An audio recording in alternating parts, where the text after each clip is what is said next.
Hi friends, எனக்கு recent டைமில் பார்த்தீங்கன்னா ப்ரோ நான் மால்ட்டாவில் இருக்கேன், நான் ஹங்கேரியில் இருக்கேன், நான் ஸ்பெயினில் இருக்கேன், நான் இட்டாலி இருக்கேன். நாங்களாம் எப்படி ப்ரோ டென்மார்க் வருதுன்னு கேட்குறீங்க.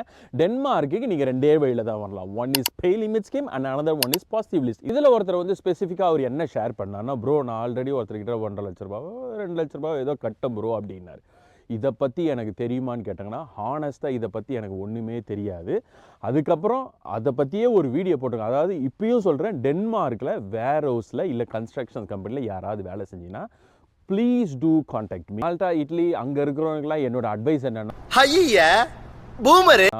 அட்வைஸ்னா பூமர் ஆடுமா? அட்வைஸ்லாம் இல்லைப்பா. என்னோட சஜஷன் ஐடியா என்னென்னா, இப்போ நீங்கள் இருக்கிற லோக்கல் கண்ட்ரியில் நீங்கள் எப்படி இன்டெகிரேட் ஆகலான்றது பாருங்கள். ஃபார் எக்ஸாம்பிள், அவங்க எப்படியும் ஃபுல் டைம் வேலை பண்ணியிருக்கணும் இத்தனை வருஷம் அப்படின்வாங்க. அவங்க லாங்குவேஜ் படித்து எக்ஸாம் எழுதணும் அப்படின்வாங்க.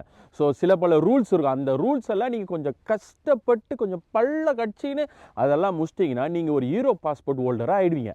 ஐடியா டிப்போ அப்படி நீங்கள் ஒரு பாஸ்போர்ட் வாங்கிட்டீங்கன்னா அப்புறம் டென்மார்க்குன்னா நார்வே, ஸ்வீடன், ஜெர்மனி, நெதர்லாண்ட்ஸ் எந்த ஊரில் வேணாலும் போய் நீங்கள் மஜா பண்ணலாம். கஷ்டம் தான் ஃப்ரெண்ட்ஸ், யாரும் இல்லைன்னு சொன்னது. அதை விட கஷ்டம் என்ன தெரியுமா? டெய்லி ஒரு 200 பேர் hi bro hi bro hi ப்ரோன்ற உங்களுக்கு ஆன்சர் பண்ணுறது எவ்வளோ கஷ்டம் தெரியுமா? அதனால் நீங்கள் எல்லாம் என்ன பண்ணுறீங்கன்னா, அடுத்த தடவை எனக்கு மெசேஜ் அனுப்புறது ஹாய் ப்ரோன்னு அனுப்பாமல் உங்கள் கண்டென்ட்டை ஷார்ட் அண்ட் ஸ்வீட்டாக, டே தம்பி இந்த மாதிரி அந்த மாதிரி இந்த மாதிரி உனக்கு எப்போ போடலான்னு டைம் இருக்குதோ அப்போ பார்த்துட்டு எங்களுக்கு பதில் போடுறா அப்படின்னு நீங்கள் பாசமாக சொன்னீங்கன்னா கண்டிப்பாக போடுவேன்.